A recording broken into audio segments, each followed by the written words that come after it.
Hi guys, good evening. आप लोग सब कैसे हैं? बहुत टाइम बाद मिल रहा है, राइट? आप लोग सोच रहे होंगे कि कहाँ कहाँ गायब हो गया, बट कभी कभी थोड़ा ब्रेक भी लेना चाहिए। आफ्टर ऑलमोस्ट 6 मंथ बाद हम मिल रहे हैं। काफ़ी सारे आप इन्वेस्टर्स का मेरे लिए मैसेज और कॉल भी आया कि यार सही टाइम अभी आया है, करेक्शन आया है, दुनिया में लड़ाई चल रही है, वर्ल्ड वॉर 3 की ओर हम हैं, आप कहाँ हो प्रभु? तो हम आ गए, लेकिन थोड़ा लेट आए।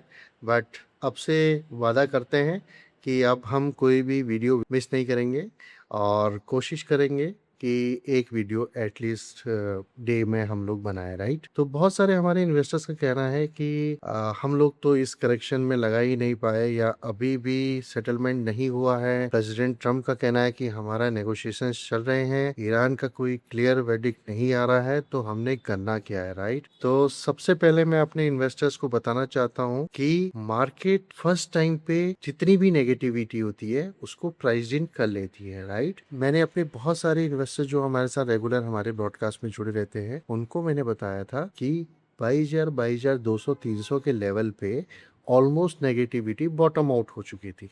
तो यानी कि सारी जो वॉर, सारा स्टेट ऑफ हार्मोज आप कहें, क्रूड ऑयल या एलपीजी की शॉर्टेज कहें, वो सारी नेगेटिविटी हमारी प्राइस ऑलरेडी 22,200 के आसपास हो चुकी थी।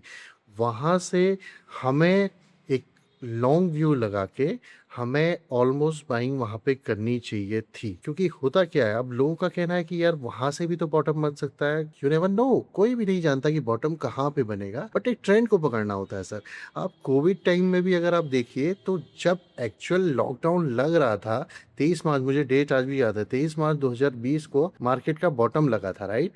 और वो बॉटम लग के जब एक्चुअल लॉकडाउन हो रहा था, जब इंडस्ट्रीज बंद थी, जब लोग सड़कों पे इधर से उधर अपने होम टाउन के लोगों की जॉब छिन रही थी, खाने को नहीं था, तब मार्केट अपने रिवर्स ट्रेंड पे था, अपनी ऑल टाइम हाई लगा रहा था। तो होता क्या है, मार्केट को समझने के लिए सबसे पहले ये समझना पड़ेगा कि कितनी बड़ी न्यूज है और वो कहाँ तक उसके प्राइस को डैमेज कर सकती है। ऐसा तो नहीं कि रातों रात सारी इंडस्ट्रीज सारे जीरो हो जाएंगे। टीसीएस, इन्फोसिस या एचडीएफसी बैंक या रिलायंस टाइप की इंडस्ट्रीज किसी एक हल्के से दो कंट्रीज के वॉर के बीच में पूरी अपनी इंटरेस्टिंग वैल्यू ही जीरो हो जाए, ऐसा पॉसिबल नहीं है, ऑलमोस्ट नेग्लिजिबल है, नहीं हो सकता ये। तो हमें कहीं ना कहीं ये ट्रेंड देखना होता है कि कहाँ से रिवर्सल आ रहे हैं और कितना वो उस लेवल पे प्राइस्ड इन है या नहीं है, राइट? तो काफी इन्वेस्टर्स के हमने पैसे लगाए भी, इवन अपना भी पोर्टफोलियो हमने बनाया, उस समय अच्छी खासी बाइंग की, और अभी भी कुछ नहीं बिगड़ा है। हर रिवर्सल पे, हर ट्रेंड पे आप लोग पोजीशन बनाइए। अभी भी 24,000 के आसपास मार्केट खड़ा हुआ है, तो एक लॉन्ग यहाँ से भी लगा सकते हैं।